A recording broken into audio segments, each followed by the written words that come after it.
So what we have here is this is the original 11-foot studio model of the Star Trek Starship Enterprise. This is the working model that was used to create all of the images of the Enterprise in the original Star Trek television show from the 1960s, which aired from 1966 to 1969. The USS Enterprise, CVAN 65. She's really something to see. So the Enterprise name was a part of the show.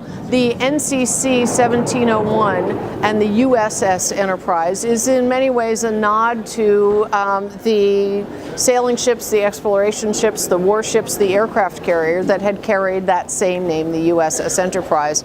And in the movies, they like to line up models of all of the different enterprises going back to the sailing ships and the ships of discovery along with the aircraft carrier, and kind of put this ship in as a fictional addition to a real timeline of military exploration and military power. Star Trek is a kind of futuristic vision of the kinds of military alliances between countries that you were starting to see in the post-World War II era. So in some ways you could think of the United Federation of Planets as a modern or futuristic NATO.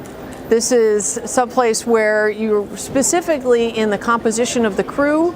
You're supposed to have Lieutenant Uhura, who is played by the African-American actress Nichelle Nichols, representing the continent of Africa.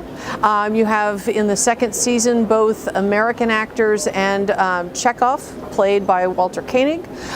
So you see an American and a Russian working together in a space crew in the middle of the Cold War. So this is really a vision of what would it look like if we thought of ourselves as a planet rather than individual nations, and eventually what would it look like if we were in a federation of like planets where we were working with the Vulcans, we were working with other things. And so how is this a military expedition that is about exploration, as well as about diplomatic contact with alien species?